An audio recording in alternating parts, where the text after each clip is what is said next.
Hello and welcome to Elective classes. My name is Sanjay Sinha and today I'm going to discuss a very beautiful poem, Amanda, which is written by Robin Klein. This poem has been taken from class 10th book, First Flight.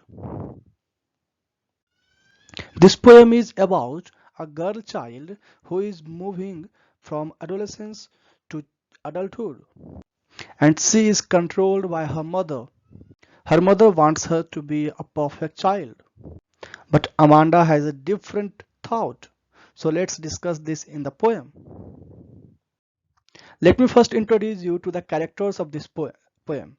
The first one is Amanda, and the second one is the speaker, who is the mother.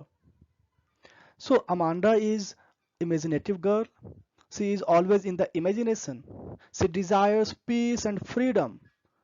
She wants peace from her mother who always scold her.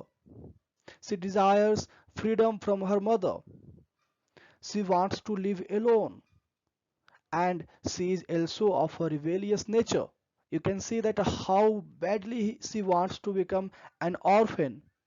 It means she is rebellious. And if I talk about the speaker, that is the mother, she is of controlling nature. As every parents want their child to be in control, to be a perfect child. So this is the nature of the speaker. I hope you got the idea of the character. Please keep it in mind when you are reading this poem. It will help you to understand the character of Amanda and the character of the speaker and why they are saying so in the poem. Okay, this is the first stanza. Focus at the tone of the first stanza. You can focus here that how the speaker, the mother is trying to control her child. She gives command to her child that don't bite your nails, Amanda. Don't hunch your shoulders, Amanda. Stop that slouching and sit up straight, Amanda. See, this is what you can see that this is not a friendly tone. Do you think if your mother will talk you with this tone, are you going to follow your mother's instruction? I don't know will you follow that or not, but probably me as a child, I want will be following that instruction because mother is giving you command like this. This is not a friendly command. That is why here you can see that Amanda is also not interested see, to follow the command because this command, which is not friendly, it fails to make any sense to Amanda. Because every time the mother in this poem, you will see that mother every time she always scold Amanda. She always instruct Amanda. She always command Amanda that you should do this, do that. That is why here you can see this is the portrayal, this is the imagery here, that how how Amanda is thinking there. See, Amanda uses this imagination as an escape point from day to day commands of her mother. She finds peace in her own created world where there are no restrictions, where there is no one to control her. She imagines herself, she imagines herself to be a joyful mermaid. You can see here when she says that where the sole inhabitants is me. After me, can you see here a hyphen? This hyphen shows that me is here. Me a mermaid means she says that she is like a mermaid. Where she is like a mermaid? She is in the emerald sea. Emerald, see, emerald is used here as a symbolic word, and emerald means green. Okay, here you can see the green sea. There is a language. See, this is what she is imagining. The Amanda is imagining. She imagine that she is in a you can say she is in a green sea where she is very relaxed. Language means relaxed, where the sole inhabitant means there she is only there is no one else. Okay, that is why I said before in the character explanation only that she wants to live alone. Why she wants to live alone? Because she wants no restrictions from anyone. Okay, and she says that she is like a mermaid. Mermaid is a sea animal. It is a basically you will find this mermaid in a fairy tale, that mermaid is an animal who is half girl and half fish. So she is a mermaid and drifting blissfully. Blissfully means hopefully, sorry, happy with happiness. Okay, so she is drifting, she is walking, it means moving slowly. She is moving slowly, with happiness. So this is the first stanza. I hope you got the point, that the mother wants to control her child. Mother is giving the instruction, but Amanda uses her imagination to escape from those instructions. And here is the imagination. Imagination is what? That she is in a green sea where she is alone and she is moving slowly and with happiness. Did you get that? This is the second stanza. Here you will see that the mother is asking her child, Amanda, that did you finish your homework, Amanda? Did you tidy your room, Amanda? I thought I told you to clean your shoes, Amanda. So see, what is the difference between the first stanza and the second stanza? In the first stanza, it was completely a command. It was completely an instruction. But here, the mother is asking, means she is trying to remind. It means she thinks that Amanda is not a very active girl. That is why she always keep reminding everything, that did you finish your homework, Amanda? Did you clean your room, Amanda? And did you clean your shoes, Amanda? So everything she tries to remind to Amanda. But again, here you will see that again Amanda is in the imagination, and she's in the imagination because she wants to escape from all these questions, all these command and instructions. And she imagine as an orphan who is roaming is moving on the street. I pattern soft dust with my hushed bare feet. The silence is golden and the freedom is sweet. She imagines that she is moving on the street and she plays in the soft dust. Barefoot, hers means silent, okay? And barefoot, she is barefoot means she does not have shoes uh, on her feet because as she is orphan, right? So this is what she imagines. She draws pattern with those soft dust. And here you can see that the silence is golden, the freedom is sweet. It means she is comparing silence with gold and freedom with sweet, that freedom is sweet. See, this imagination of Amanda shows that she is of rebellious nature. She wants her mother to be dead because she wants to be an orphan. And why she wants this? Because she is being controlled every time by her mother. That is why she has get tired of all these things, and now she wants to get rid of her mother, the control of her mother. Okay, that is why she imagine herself as an orphan. Orphan means those who does not have parents. So she imagine as an orphan who is roaming on the street, moving on the street, where she draws some pattern with the soft dust. And she is also bare feet. She does not have shoes in her feet. And she says that she is imagining this because the freedom is sweet. She wants freedom from her mother.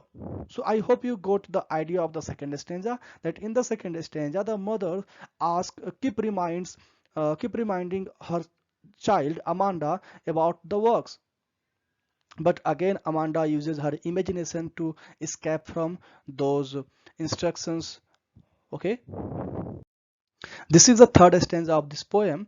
Here we see that the mother is trying to remind Amanda that don't eat that chocolate, Amanda, because when the last time she ate that chocolate she had an acne on her face, she had a pimple on her face. That is why she wants to remind her child. So we can see here that here the nature of the mother is caring. The mother is taking care of her child, but again the tone here is not friendly. You can see here it is the dominating nature, it is the nature of controlling, the tone of controlling, that don't eat that chocolate, Amanda. But that is why here you will see that Amanda is not giving care of this instruction. She is not following this instruction because that is why the parent says here, the mother says here, that will you please look at me when I am speaking to you, Amanda. But Amanda is in the imagination. Is in the imagination, and she thinks that she is here. I am Rapunzel. I have not a care. Means she imagined herself as as a Rapunzel, as a princess who was.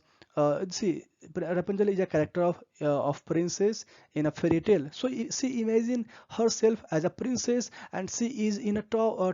Tower means big building in a palace where it is silence, which is quite rare. Tranquil means silence. So why it is rare? Because Amanda sees that in her house, mother is always shouting. That is why she finds silence there, and she is unwilling to let her bright hairs down. So we see that Amanda is lost in her own dreams. She pictures herself to be the long golden haired Rapunzel who lived in a castle here, tower, okay, tower, castle, and had no care about anything. Okay, Amanda imagined herself uh, that the life of Rapunzel must have been very peaceful and fantastic in the tower. That is why she imagined that. But she is unwilling to let her hair down. Okay, so this is the third stanza. I hope you got the third stanza.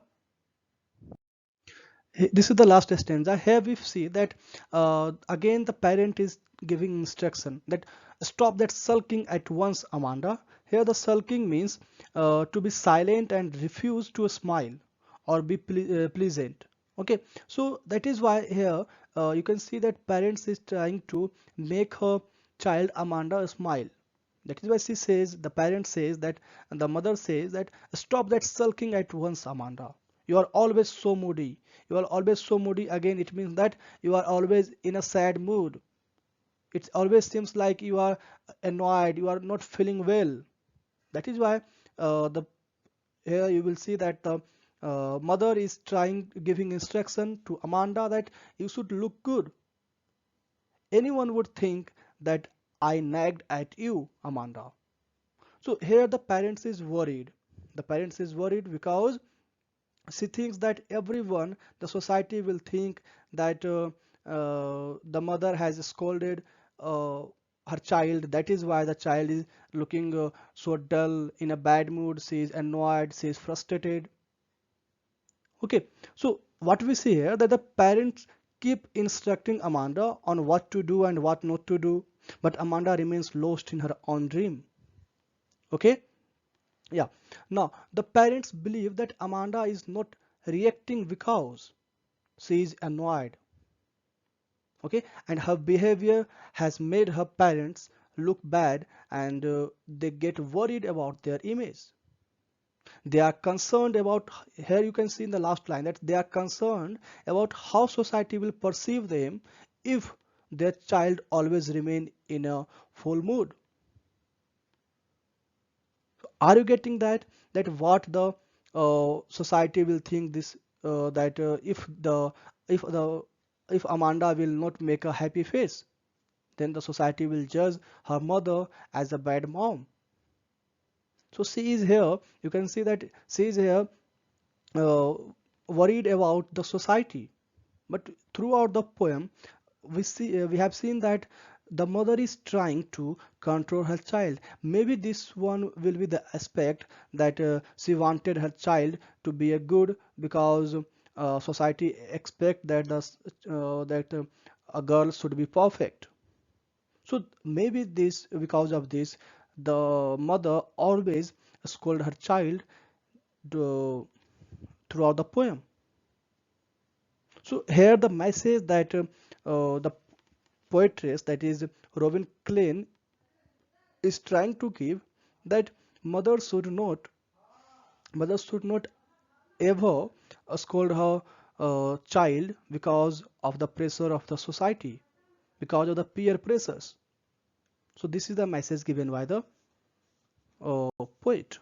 Now coming to the theme here, we can see the theme. The first theme is control and freedom. You can see that from the first stanza only, you can see that how the uh, mother is trying to control her child, but you will also see the freedom here, that the child, that is the Amanda, she wants freedom. She wants to be an orphan.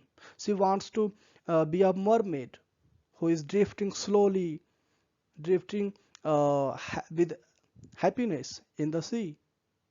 Here you will see that again the theme is the end of childhood, because Amanda is growing up. That is why the parent, that is the mother, she says that don't hunt your soldiers, Amanda, because now you are not a child, you are growing up, and if you are growing up, everyone, the society will expect some good behavior from your side.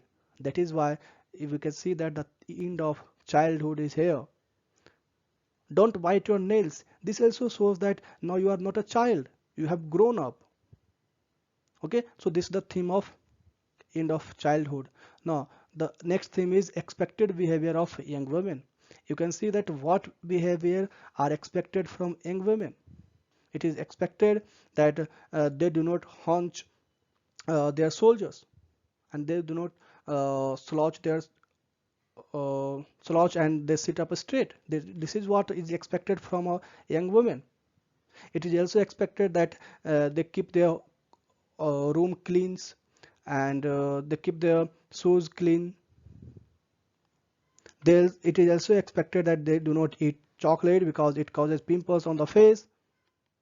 So these all things are, you can see that mentioned in the poem, and the theme of the poem can be control and freedom, end of childhood, and expected behavior of young women. Moving on to the poetic devices. Here you will see that there are so many poetic devices used in this poem. The first one here is the anaphora. Anaphora is the repetition of a word.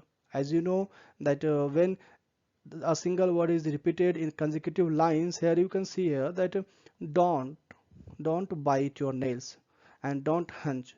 These two words are repeated in consecutive lines in the first stanza only. So this is the anaphora. Epiphora is just opposite to the anaphora. Anaphora is the starting word, and here epiphora is the repetition of the last word, the end word. Here you can see that Amanda and Amanda both are repeated in the consecutive lines. That is why epiphora is a poetic device. Assonance, you will see here that sound O is prominent here.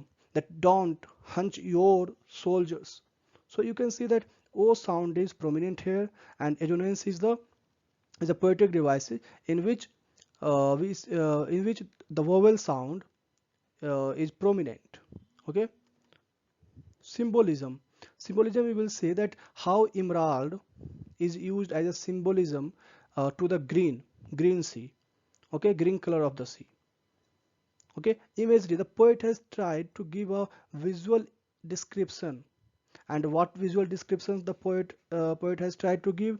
The visual description of the sea, that what the sea is looking like. Sea is green and there is a mermaid, right? So this is the poetic devices which has been used in the first stanza. This is the second stanza poetic devices. The first one is anaphora. You can see here again, anaphora is the first word. Did. Both in both the sentences, the same word has used to start the line. Again, anaphora is the last word. Here you will see Amanda and Amanda. Okay, so this one is anaphora. Assonance, we will say here again you will see the vowel sound O, that is I thought I told you to clean your shoes. So this is the assonance. Metaphor is used here, a very good metaphor. The silence is golden, the freedom is sweet. And one more metaphor is used, that is Amanda as an orphan. So you have to remember all these metaphor, all these poetic devices, because it can be asked in your examinations. Here repetition is also used. Amanda is repeated every time. That is why it is also a poetic device.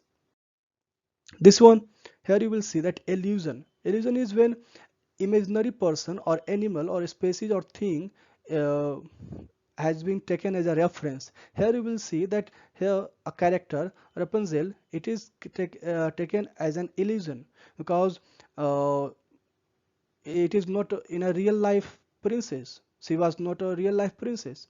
She is imaginary person. That is why it is illusion. Assonance, here you will see the sound of E and O in this sentence, that will you please look at me when I am speaking to you. So this is the assonance sound, vowel sound. Epiphora, again the last word. And the repetition, here you will see the repetition, that Amanda is repeated every time. Metaphor is what? That Amanda compares herself to Rapunzel. So this is the metaphor. I hope you got all the poetic devices in this used in this poem. And here are little more, the three more. This is from the last stanza. That alliteration. Alliteration is the repetition of the first letter. First letter of a word which are closely placed. Okay, so you will see the repetition here in this line. That stop that sulking. Can you see that? Stop that sulking. SS is repeated, right? Epiphora, the last word again. Here you will see Amanda and Amanda. Now repetition. Amanda is repeated every time, so this is the repetition. I hope you got the idea of this poem. So thank you for watching and keep learning. And please subscribe to the channel if you like the video.